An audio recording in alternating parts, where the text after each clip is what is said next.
បើដឹងមានថ្ងៃនេះបងមិនចង់ស្គាល់អូនឡើ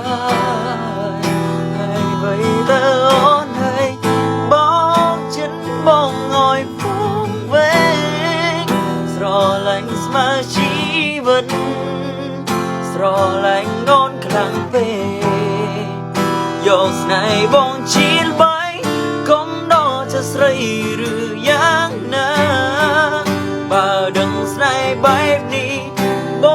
ងមិនចង់ជួបទៀតទេស្នេហ៍ខ្ញុំអីខុសគេ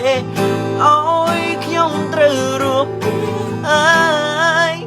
អរគុណដែលស្គាល់អូនឲ្យបងឈឺក្រៃលែងឈឺចាំហួរនឹងថ្លៃក្រោយពេលអូនចាចេញ